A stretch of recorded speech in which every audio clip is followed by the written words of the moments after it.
Sutra Teratai yang Menakjubkan, Bab 22 Kepercayaan. Sinfasyang Sutra Teratai episode 1799. Sepenuh hati menyebarkan dan meningkatkan manfaatnya secara luas. Dalam mengikuti tata krama dan tata upacara, tidak perlu terbatas pada jasa kebajikan daripada memberi penghormatan pada Buddha dan melafalkan sutra semata. Akan tetapi hendaknya memiliki pemikiran akan mengingat selalu pada prinsip yang benar dan memberikan penghormatan secara tulus, memuliakan jasa kebajikan dari 3 mustika, serta tidak berbuat jahat atau mempersulit orang-orang yang menjalankan praktik suci, itulah melakukan pertobatan. Ingatlah, waktu selalu berlalu dengan cepat. Waktu berlalu dengan cepat dalam hidup kita. Sebenarnya, bagaimana kita bisa tahu setiap hari yang kita jalani adalah hari seperti apa? Mengulanginya lagi dan lagi. Pada 15 tahun yang lalu, 2005, di hari ini merupakan hari apa? Tata krama dan tata upacara apa yang kita jalani? 15 tahun yang lalu, 2005, pertemuan pagi relawan di pagi hari diadakan seperti biasa. Pertemuan pagi diadakan sesuai jadwal. Beberapa saat setelah pertemuan pagi, saya menerima telepon dari rumah sakit. Kakek guru atau Master Yin Shun telah mendekati saat terakhirnya. Kita sedang menunggu kepergiannya. Mendengar pesan ini, saya segera bergegas ke rumah sakit. Saya melangkah dengan cepat, berjalan menuju tempat tidur. Kedua kaki berdiri dengan rapi, berdiri di samping tempat tidur, membungkukkan badan dan berkata kepada kakek guru, "Guru, saya sudah di sini." Wakil Direktur Wang Zehong berdiri di samping tempat tidur, matanya melihat tanda-tanda vital kehidupan, lalu berkata, "Oh, kakek guru saat ini telah tiada." Semua orang berlutut, dengan cepat mengatupkan kedua telapak tangan dan hening. Pekerja rumah sakit datang dengan cepat, kemudian memindahkan beliau ke dalam aula memorial di universitas kami. Mereka memindahkannya dengan cepat. Semua orang datang setelah mendengar berita itu. Semua orang sangat sedih. Di dalam hati ada keengganan untuk melepas. Setiap orang mengikuti aturan dan tata krama. Juga secara tenang dan lembut melafalkan Mula Guru Buddha Sakyamuni. Suara melafalkan nama Buddha tidak pernah berhenti, dan yang dilafalkan adalah Mula Guru Buddha Sakyamuni. Berbagai tempat, guru Dharma dari berbagai tempat telah datang. Hari berikutnya dan hari berikutnya, mengantar sepanjang jalan, mengikuti mobil mengantar master pulang ke Hsinchu, menuju ke kuil Fuyan di danau Xingzhou di Hsinchu. Semua orang menatap dengan hormat. Setelah itu jenazah dipindahkan ke kantor cabang kami di Hsinchu atau kantor penghubung Xiangshan. Tempat itu memiliki lingkungan yang luas. Datang, orang-orang terus berdatangan satu persatu. Guru pembimbing satu generasi di saat ini telah meninggalkan dunia memasuki peristirahatan sempurna.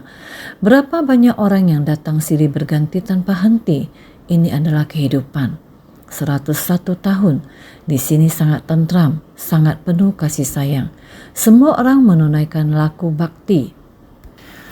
Sebenarnya pemandangan ini tersimpan dalam pikiran untuk waktu lama, tanpa disadari telah 15 tahun berlalu.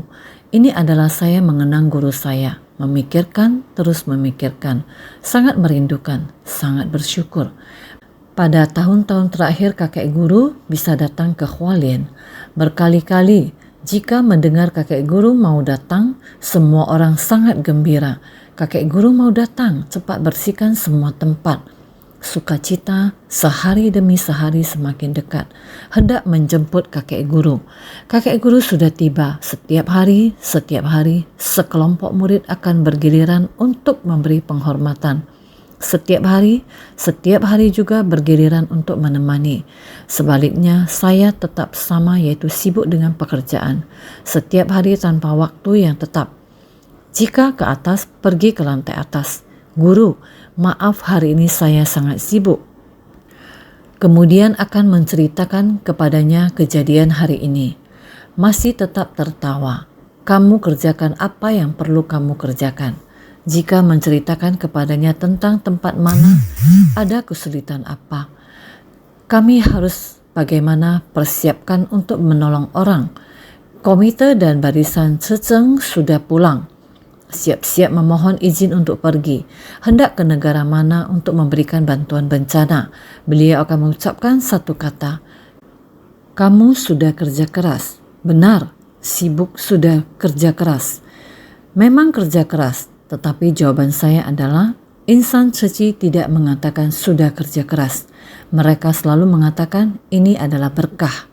Setelah mengerjakan, mereka akan sangat sukacita. Terkadang dengan sederhana menjawab saya dengan satu kata, tidak terbayangkan, atau sepatah, sudah membangkitkan tekad. Ya, orang-orang ini, para relawan suci benar-benar luar biasa, karena saya sering mengatakan mereka merogoh kantong sendiri, menyumbangkan waktu yang berharga demi untuk bersumbangsih. Semua orang akan berkata, penuh dedikasi, berdedikasi.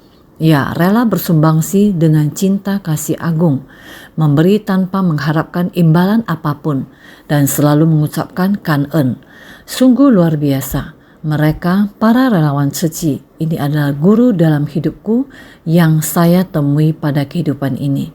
Beliau memberi saya 6 kata, demi ajaran Buddha, demi semua makhluk. Hanya 6 kata ini, sampai sekarang pun saya masih belum mampu menyelesaikannya. Hidup yang penuh kesibukan, begitu banyak makhluk hidup, dan begitu luasnya ajaran Buddha. Bagaimana caranya agar setiap orang di dunia ini benar-benar bisa mengenal ajaran Buddha? Siddhartha Gautama memiliki kebijaksanaan yang setara dengan alam semesta. Kapan kiranya nama Buddha bisa dikenal oleh semua orang sebagai Sang Maha Sadar di seluruh alam semesta?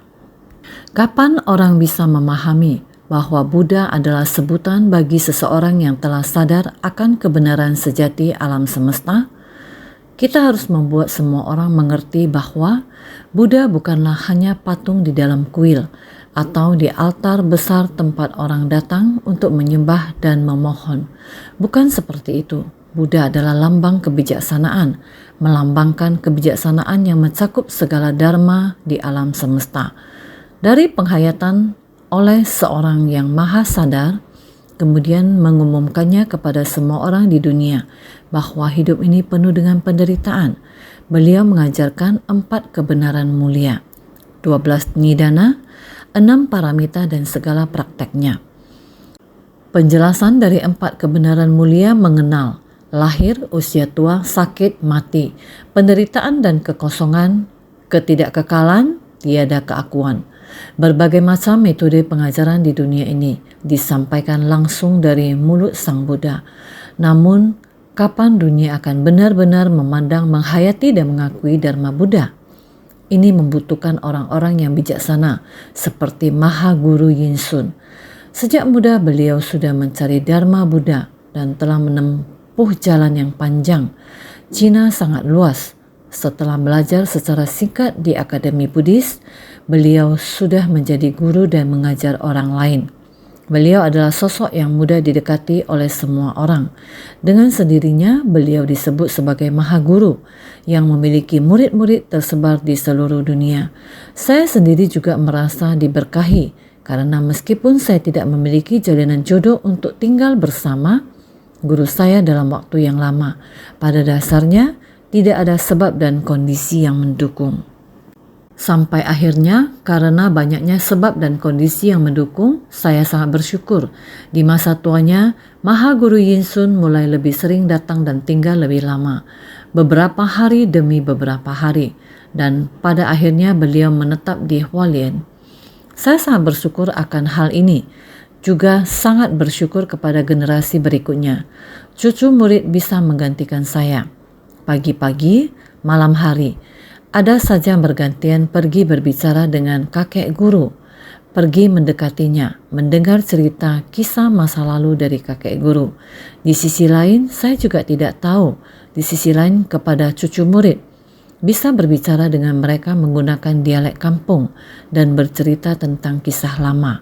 Asalkan ada di Hualien, saya sudah sangat bersyukur. Terakhir membuat saya bisa mengantarkannya sampai ke Hsinchu, juga menemaninya sampai akhir. Terakhir saat mengumpulkan relik, terlihat ada 2 foto. Salah satunya saya sedang menatap relik.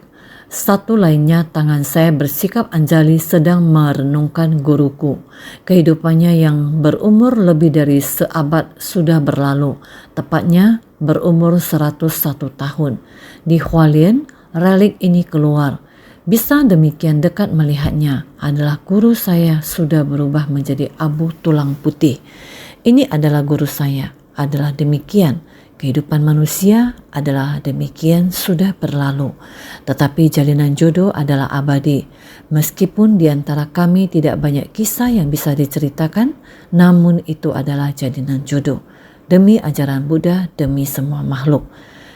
6 kata sederhana ini menciptakan jalinan jodoh bagi saya untuk mendirikan ceci di dunia. Setiap hari saya berada di tempat itu, memikirkan hari ini negara mana, negara yang sama, yang sedang dilanda angin kencang atau kejadian kecil apa. Apakah bencana karena perbuatan manusia atau bencana alam atau lain sebagainya. Inilah kehidupanku. Akan tetapi saya kurang jodoh untuk benar-benar bisa dekat dengan guru saya. Ini adalah kondisi yang tidak saya miliki. Sedangkan bagi insan suci lainnya, sebab dan kondisi bersatu padu, menghubungkan seluruh dunia.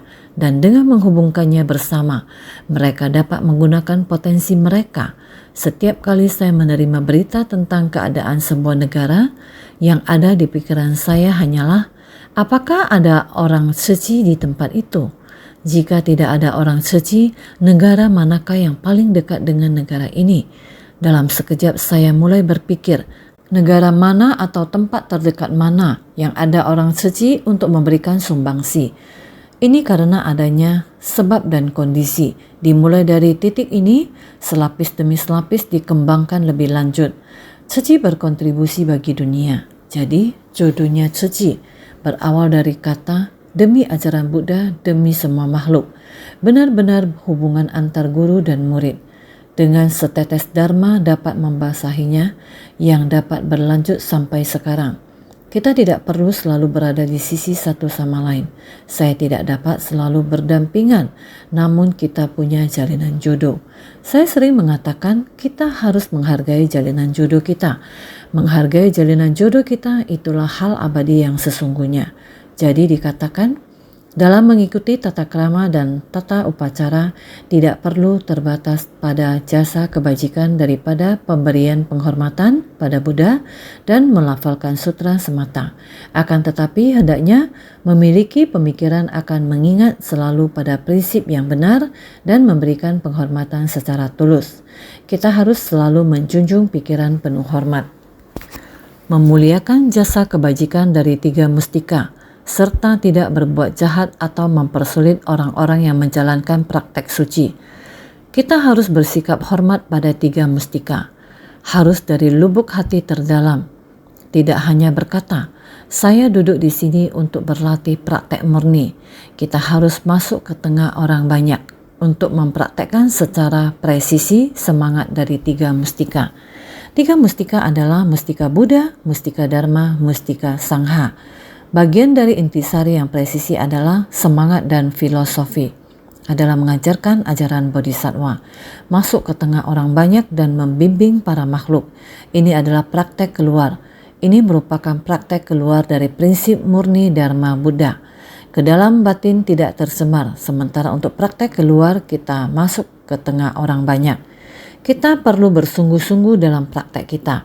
Praktek suci tidak hanya sebuah bentuk atau watak di mana kita berkata, saya sedang berlatih praktek murni, bukan sekedar nama, juga bukan dari pagi sampai malam. Bersujud dan memberi hormat, bukan demikian. Kita harus fokus dan polos. Dengan batin yang murni dan tidak tercemar, masuk ke tengah orang banyak untuk menapaki jalan bodhisattva. Kita harus membawa serta semangat dan filosofi yang murni dari 3 mustika saat bersumbangsi. Jadi, tidak berbuat jahat atau mempersulit orang-orang melakukan praktek suci. Itulah melakukan pertobatan. Jika kita tidak suci dan tidak melakukan praktek suci, tidak dapat dihindari bahwa pikiran kita akan menyimpang ke pikiran yang buruk. Kita tidak dapat menembus apa yang kita lakukan di masa lalu. Kita hanya bisa bertobat sekarang. Dulu orang membina diri. Jika kita memfitnah mereka, itu adalah salah. Tetapi kita tidak dapat menebusnya. Sekarang kita harus banyak bertobat. Prinsipnya sama. Dalam kehidupan, waktu berlalu dengan cepat. Kita harus menggenggam waktu. Pada saat itu, kita tidak membiarkan waktu berlalu begitu saja. Sekarang ketika kita berpikir kembali ke masa itu, terasa sangat berharga. Seluruh kehidupan guru pembimbing Yin Sun pada era perubahan besar kala itu. Namun ia tetap murni dan bersungguh-sungguh dalam Dharma Buddha dan mahir dalam memahami ajaran Buddha, sehingga mendapatkan hormat dari semua orang. Guru pembimbing Yin Sun dihormati oleh setiap orang. Sungguh tidak mudah. Ini juga karena dia menggenggam waktunya, menghargai hidupnya. Beliau melakukan praktek suci. Beliau melakukan ini sepanjang hidupnya. Selama lebih dari 100 tahun, beliau berumur 101 tahun. Rasanya hidupnya sangat berarti. Inilah yang dalam hati setiap orang harus mengenang orang yang hebat pada masanya. Beliau adalah keluarga saya, guru yang sangat saya syukuri. Setiap hari kita harus membalasnya. Ada 3 budi. Budi orang tua, budi guru, dan budi Triratna. Seharus ditambah lagi 1 budi. Itulah budi semua makhluk. Begitu banyak relawan suci bergabung bersama. Berapa banyak mereka bersumbangsi untuk dunia ini. Mereka bersyukur dan menghormati satu sama lain. Di dunia ini mereka sangat mencintai dan menghargai satu sama lain. Ini adalah suci, sebuah dunia yang paling murni, damai dan bahagia, di mana hati setiap orang selalu berseri. Hal yang patut disyukuri sangatlah banyak, dimulai dari warisan Sang Buddha, Dharma dan Sangha, yang bersifat kekal selamanya tidak akan musnah. Mengenai Dharma ini, dalam kehidupan saya tidak ada Dharma yang lain selain Sutra Makna Tanpa Batas dan Sutra Teratai. Itulah Dharma saya. Saya paling salut dengan ajaran Sutra Teratai.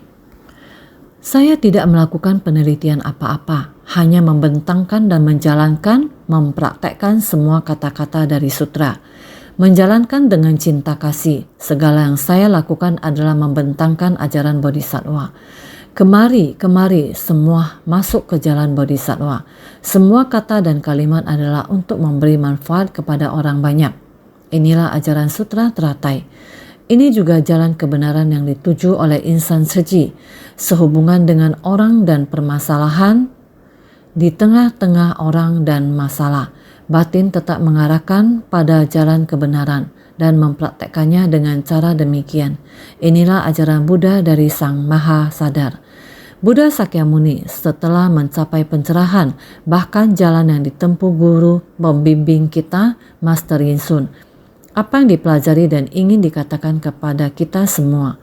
Dharma Buddha ada di dunia ini, Dharma Buddha duniawi. Guru pembimbing menginginkan Dharma Buddha masuk ke masyarakat saat ini melalui tindakan kita. Kita membawa Dharma Buddha ke tengah masyarakat. Inilah Dharma Buddha. Sutra Teratai membentang jalan dengan cinta kasih, mengarahkan agar kita semua bisa mendekati atau menerima Sutra Teratai, menempuh jalan bodhisattva dan mencapai kebudaan. Maka naskah sutra sebelumnya menjelaskan, pada ketika itu Buddha Sakyamuni bangkit dari kursi Dharma, menampakkan kekuatan gaib besar, menggunakan tangan kanan untuk menyentuh bagian puncak kepala daripada para bodhisattva mahasattva yang tak terhingga jumlahnya. Sutra Teratai bab 22, kepercayaan. Semua orang dengan membayangkannya saja sudah tahu Sang Buddha di tempat tersebut. Semua orang sudah menenangkan dirinya. Di bawah pohon mustika seperti ini duduk dengan tenang di kursi Dharma. Buddha Sakyamuni bangkit dari stupa Buddha Prabhutaratna. Beliau mulai bergerak mengulurkan tangan kanannya karena ingin menyentuh kepala semua orang. Semua orang berkata kepada dirinya sendiri untuk menerimanya, merasa bahwa Sang Buddha mengulurkan tangan kanannya, sepertinya menyentuh bagian puncak kepala saya. Ini disebut selaras dengan prinsip kebenaran, selaras dengan Dharma. Tangan Buddha menyentuh kepala. Saya telah mengerti, batin saya selaras dengan prinsip kebenaran Buddha. Dengan demikian, jika kita bisa memahami Dharma Buddha, Dharma yang diajarkan oleh Sang Buddha, kira-kira di dalam batin kita mengetahuinya. Karena di dalam Sutra Teratai telah mengatakannya. Sekarang telah di bab 22. Jadi Sang Buddha begitu mengulurkan tangannya. Bagaikan Sang Buddha menyentuh kepala kita, semacam ingin mengingatkan kita seharusnya memahami maksud hati Buddha, harus hormat dan menjunjungnya. Dikarenakan Sang Buddha ingin menyerahkan tanggung jawab berat ini kepada kita. Kita semestinya harus dengan sangat hormat seperti ini merasa menerima tantangan dan mengemban tanggung jawab ini. Jika selanjutnya naskah sutra ini mengatakan lagi seperti ini, Sang Buddha selain mengulurkan tangan kepada semua orang, bagaikan menyentuh puncak kepala. Dan kita harus memiliki perasaan seperti ini. Sang Buddha mengatakan lagi seperti ini. Seraya berkata demikian, aku semenjak miliaran koti asamkaya kalpa yang tak terhingga. Sutra Teratai bab 22 kepercayaan. Aku semenjak miliaran koti asamkaya kalpa yang tak terhingga, berarti waktu yang sangat-sangat lama dulu. Waktu yang sangat lama semacam itu. Miliaran koti asamkaya kalpa, semua orang seharusnya juga memiliki dugaan kalpa itu. Kalpa itu sangat panjang. Asamkaya kalpa berarti tidak bisa dihitung waktunya. Asamkaya kalpa berarti tidak bisa dihitung. Hanya membicarakan mengenai sebuah kalpa sudah sangat banyak, apalagi asamkaya adalah waktu yang sangat panjang. Dari saat membangkitkan tekad awal hingga mencapai pencerahan sempurna, sudah melewati asamkaya kalpa sedemikian banyak. Dari saat membangkitkan tekad awal hingga mencapai pencerahan sempurna, Sang Buddha semenjak masa yang tidak dapat kita bayangkan, sebelum masa miliaran koti yang tidak dapat dihitung, tidak dapat dibicarakan. Pada saat itu beliau membangkitkan tekad awal dan melatih diri dalam waktu yang sangat panjang. Demikian di setiap kehidupan melatih diri dengan sepenuh hati hingga mencapai pencerahan sempurna. Sudah melewati waktu berapa lama asamkaya kalpa, yaitu sangat-sangat panjang. Pelatihan diri dulu yang sangat-sangat panjang, melatih diri sampai kalpa yang tidak terhitung lamanya. Beliau mencapai kebudaan, pada saat itu mencapai pencerahan sempurna. Waktunya sudah berapa lama semenjak mencapai pencerahan itu?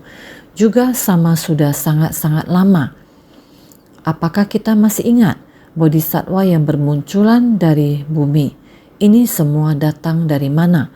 Ini semua adalah muridku yang telah terselamatkan oleh aku. Ayahnya masih muda dan anaknya sudah tua ini. Sekarang tampaknya para bodhisattva itu semuanya adalah praktisi tua, sudah mencapai keberhasilan. Buddha Sakyamuni, engkau baru datang ke alam manusia, membabarkan Dharma baru 40-an tahun. Engkau mana bisa mengatakan bahwa para praktisi tua ini semua adalah muridmu? Buddha mengatakan lagi, pada masa lampau usia sangat panjang. Demikianlah sutra ini. Bisa terus memberikan perumpamaan. Fenomena permasalahan terus muncul dan terus mengacu fenomena tersebut pada prinsip kebenaran yang lalu, agar kita dapat memahaminya sampai jelas, setahap demi setahap, sehingga mengerti makna dari kitab sutra ini. Selanjutnya mengatakan lagi, telah melatih Dharma dari Anuttara Samyak Sambodhi yang sulit diperoleh ini. Sekarang aku mempercayakannya kepada engkau sekalian. Engkau sekalian hendaknya sepenuh hati menyebarkan Dharma ini dan meningkatkan manfaatnya secara luas. Sutra Teratai bab 22, kepercayaan.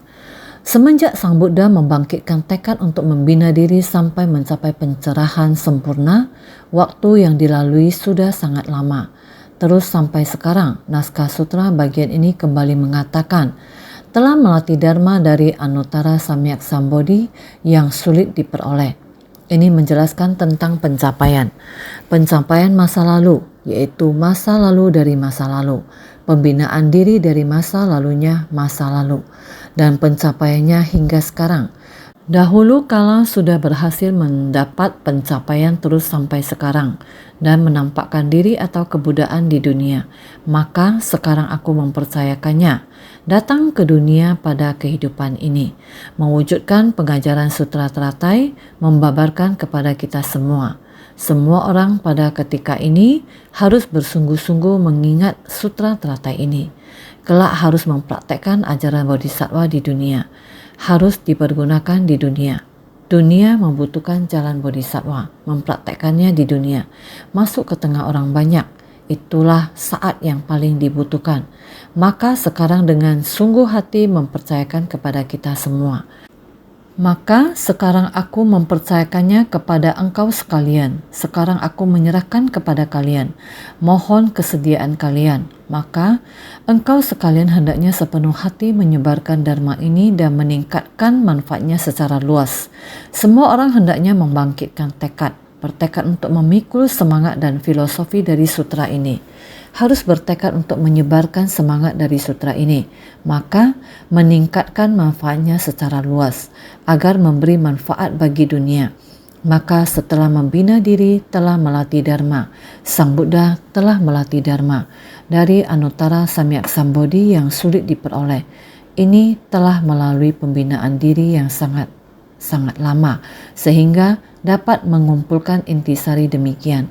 Ini membutuhkan waktu yang sangat panjang. Dalam waktu yang sangat panjang, intisari yang didapat dari pelatihan dari kehidupan ke kehidupan sekarang akan mempercayakan kepada kalian.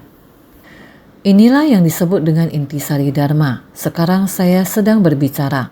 Seperti yang selalu saya katakan kepada semua orang, apa yang saya sampaikan saat ini adalah intisari ajaran Jingsi adalah Sutra Teratai. Jingsi artinya merenungkan tentang dharma duniawi di dunia secara diam-diam. Bagaimana sebenarnya masalah dan fenomena di dunia saat ini. Metode apa yang harus digunakan agar benar-benar dapat membantu dan menyelamatkan dunia, yaitu semangat dari Sutra Teratai.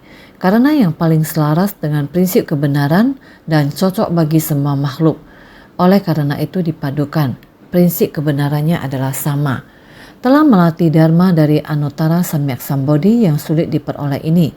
Sekarang aku mempercayakannya kepada engkau sekalian, mempelajari dan mempraktekkan bodhicitta yang demikian sulit diperoleh ini. Sekarang mempercayakan dharma ini kepada mereka semua, mempelajari dan mempraktekkan bodhicitta yang demikian sulit diperoleh ini.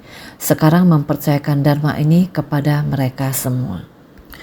Ini adalah perjalanan panjang menuju jalan pencerahan. Bodhicitta adalah jalan menuju pencerahan. Jalan menuju pencerahan ini harus selalu kita jalani dengan sepenuh hati, dengan arah yang tidak menyimpang dan terus maju ke depan. Inilah yang disebut bodhicitta yang demikian sulit diperoleh. Hati kita harus tertuju pada jalan bodhi yang agung dan lurus ini. Jalankan saja, ini sudah benar. Sekarang mempercayakan dharma ini kepada mereka semua.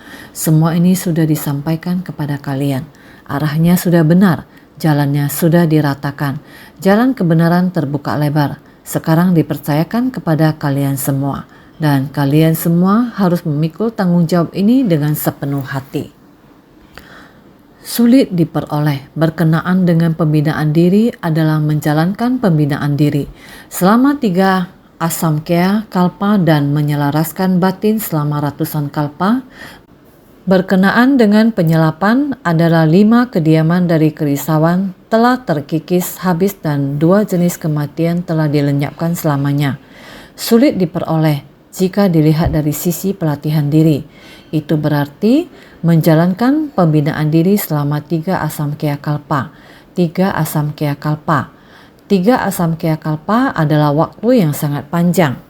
Begitu panjang hingga tidak bisa dihitung dengan waktu biasa. Maka disebut menjalankan pembinaan diri selama 3 asamkaya kalpa dan menyelaraskan batin selama ratusan kalpa. Ini menggambarkan betapa panjangnya harus menggunakan waktu yang sangat panjang untuk melatih diri dan batin kita. Kemudian kita harus dengan sungguh-sungguh menggunakan waktu ratusan kalpa untuk menyelaraskan batin kita. Oleh karena itu, jika bertekad untuk melatih diri, maka akan membutuhkan waktu yang sangat panjang dari kehidupan ke kehidupan. Kita terus menyambung tekad kita tanpa putus, berbicara tentang pelenyapan. Apa yang harus dilenyapkan, yaitu melenyapkan kerisauan. Yang disebut dengan 5 kerisauan yang berdiam. Ketika 5 kerisauan yang berdiam terkikis habis, maka 2 jenis kematian pun lenyap selamanya, yaitu siklus kelahiran dan kematian fragmentaris, dan siklus kelahiran dan kematian perubahan, siklus kelahiran dan kematian fragmentaris, yaitu dari satu masa kehidupan ke masa kehidupan berikutnya, fragmen per fragmen. Jangan sampai tekad pembinaan diri kita ini terlupakan, berubah dan lenyap. Jadi masih harus menjaga tekad kita di setiap kehidupan, muncul, berlangsung, berubah dan lenyap. Terkadang batin kita tidak dapat tetap teguh, tekad dan niat hari ini. Setelah beberapa waktu ataupun setelah melewati beberapa tahun, banyak yang kembali mundur, diri sendiri memutuskan tekadnya sendiri. Hal ini sering terjadi. Jadi apa arti dari 5 kediaman dari kerisauan telah terkikis habis? 5 kediaman dari kerisauan. 1. Kediaman dari pandangan terdelusi pada satu tempat. 2. Kediaman dari kemelekatan pada objek dalam alam nafsu. 3. Kediaman dari kemelekatan pada objek dalam alam berwujud. 4. Kediaman dari kemelekatan pada objek dalam alam tak berwujud. 5. Kediaman dari ketidaktahuan. 5 kediaman dari kerisauan. Yang pertama adalah kediaman dari pandangan terdelusi pada satu tempat. Lalu yang kedua apa? Yaitu kediaman dari kemelekatan pada objek dalam alam nafsu. Yang ketiga adalah kediaman dari kemelekatan pada objek dalam alam berwujud. Yang keempat adalah kediaman dari kemelekatan pada objek dalam alam tak berwujud. Yang kelima adalah kediaman dari ketidaktahuan. 5 kediaman dari kerisauan. Kerisauan kita harus mengikisnya. Jika memiliki waktu, kita hendaknya memahami prinsip kebenaran ini. Batin kita hendaknya senantiasa tidak terpengaruh oleh kondisi luar, sehingga timbul kerisauan. Inilah yang terpenting. Artinya, para bodhisattva menghabiskan 3 asamkaya kalpa untuk menjalankan segala praktek dari 6 paramita. Juga menghabiskan ratusan kalpa untuk mendatangkan 32 tanda keanggungan. Citra kebajikan dari perbuatan berpahala, pada akhirnya baru bisa mencapai jalan kebudaan. Ini berarti bodhisattva menghabiskan 3 asamkaya kalpa. Ini adalah waktu yang sangat panjang. Di masa lampau, masa sekarang, dan masa yang akan datang. Terlibat dalam praktek spiritual dalam waktu yang panjang. Praktek apa yang harus dijalankan? Segala praktek dari 6 paramita. Dengan mempraktekkan jalan bodhisattva agar dapat mencapai kebudaan. Maka dapat dikatakan butuh ratusan kalpa berikutnya. Ratusan kalpa untuk mendatangkan 32 tanda keagungan. Diperlukan waktu sebanyak ratusan kalpa, baru dapat mendatangkan 32 tanda keagungan. Citra kebajikan dari perbuatan berpahala. 32 tanda keagungan ini membuat orang yang melihatnya bersukacita. Jika merasa bersukacita, berarti ada jalinan jodoh. Harus menjalin jalinan jodoh dengan makhluk hidup. Tidak peduli apa tindakan kita, tidak peduli dari arah manapun kita melihat. Semua orang merasa bersukacita. Dengan lambaian tangan atau gerakan, semua makhluk tampak bersukacita. Ini adalah jalinan jodoh. Pada akhirnya baru bisa mencapai jalan kebudaan. Kita harus terlebih dahulu menjalin jodoh dengan makhluk hidup. Baru ada kemungkinan mencapai jalan kebudaan. Engkau sekalian hendaknya sepenuh hati menyebarkan dharma ini dan meningkatkan manfaatnya secara luas. Jika tidak sepenuh hati, bagaimana mungkin bisa menuntaskan urusan dan memahami prinsip kebenarannya, menambah balasan yang bajik dan bermanfaat. Engkau sekalian hendaknya sepenuh hati menyebarkan dharma ini dan meningkatkan manfaatnya secara luas. Jika kita ingin mencapai kebudaan, menapaki jalan bodhisattva harus berada di dalam sutra ini. Sutra ini selain dirimu sendiri harus mempraktekkannya dengan tindakan nyata, juga harus membabarkan dharma ini agar semua orang dapat mengetahuinya, apa yang sedang kamu lakukan dan jalan yang ditunjukkan oleh Anda merupakan jalan ini. Harus membuat mereka sadar akan hal ini. Jika tidak sepenuh hati, bagaimana mungkin bisa menuntaskan urusan dan memahami prinsip kebenarannya? Jika mereka tidak mengetahuinya, juga tidak melakukannya, dan kamu hanya menjelaskan jalan bodhisattva yang sangat banyak, semua tidak ada manfaatnya, karena tidak sepenuh hati, tidak bisa melangkah hanya pada satu jalan ini. Bagaimana mungkin bisa menuntaskan urusan dan memahami prinsip kebenarannya? Bagaimana dapat melakukan hal yang baik? Maka tidak dapat menyatukan prinsip dan fenomena. Oleh karena itu, kita harus menuntaskan urusan dan memahami prinsip kebenaran. Makanya mendorong para bodhisattva agar hendaknya sepenuh hati menyebarkan dharma yang sulit diperoleh ini. Secara luas, membuat benih dharma semakin meningkat manfaatnya setiap hari.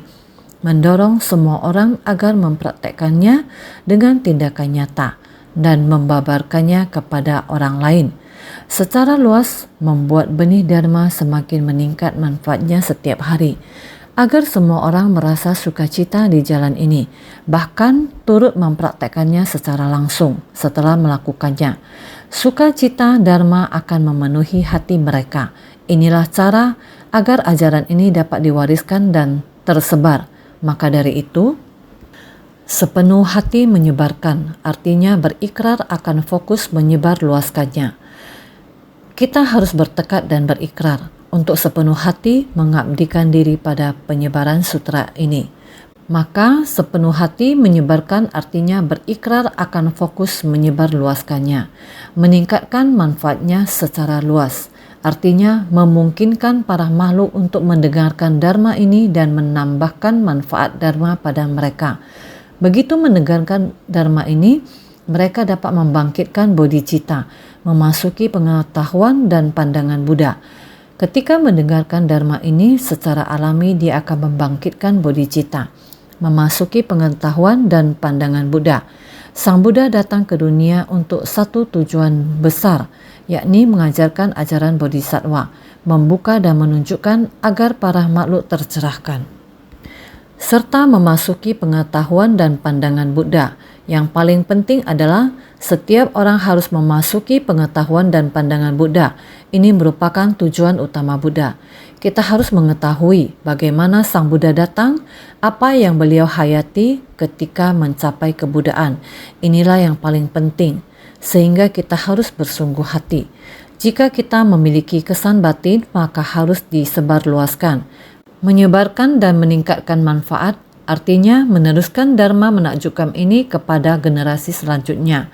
Menyebarkan ke 10 penjuru, dari sekarang hingga ke mendatang, dari lingkup sempit hingga luas, merata ke seluruh alam dharma tanpa tertinggal satupun, melewati kalpa sebanyak butiran debu tanpa pernah terhenti. Di alam dharma, selama memiliki ruang, sutra ini harus berada di sana. Mari segala yang dilihat dan didengar membuat sama-sama menginjakkan kaki di aula sesepuh. Semua mendapatkan mutiara pada usnisa. Setiap orang bisa memahami dan memasuki apa yang dibukakan dan ditunjukkan. Kita harus beranak pinak, terus menerus dari satu tumbuh menjadi tak terhingga, tidak terhenti selama kalpa butiran debu. Demikianlah terus mengalir, membiarkannya mengalir ke bawah. Bukan hanya mengalir kemudian berhenti pada suatu tempat. Ini merujuk kepada harus membiarkannya terus mengalir. Jika air tidak membasahi tanah, tanah akan menjadi sangat kering. Kita harus membiarkan air membasahi bumi, sehingga permukaan tanah dapat membuat benih tumbuh beranak pinak. Sehingga kita masih harus meneruskan. Sehingga segala yang dilihat dan didengar membuat sama-sama menginjakkan kaki di aula sesepuh. Aula sesepuh yaitu yang tersadarkan, yaitu Buddha bersama dengan Buddha dalam satu ruangan. Adalah bersama Buddha dalam satu ruangan, memasuki kediaman Tathagata, mengenakan jubah Tathagata dan memasuki tahta Tathagata. Bukankah telah kita katakan sebelumnya, sehingga semua bisa mendapatkannya? Mutiara pada usnisa Tathagata itu, setiap orang bisa memahami dan memasuki apa yang dibukakan dan ditunjukkan. Semua mestinya sudah jelas dan memahaminya. Bodhisattva, bersungguh hatilah. Bersungguh hati baru bisa bertemu jalan. Ratusan tahun di dunia juga akan ada hari terakhirnya. Walau bagaimanapun memikirkannya, pikiran itu memikirkan Dharma Buddha di dunia, memikirkan guru pembimbing, memperpanjang semangat ajaran Buddha di dunia. Kita juga sama, setiap hari memikirkan tindakan nyata dari tubuh, meneruskan ajarannya. Ini dinamakan meneruskan jiwa kebijaksanaan. Semoga semua senantiasa bersungguh hati.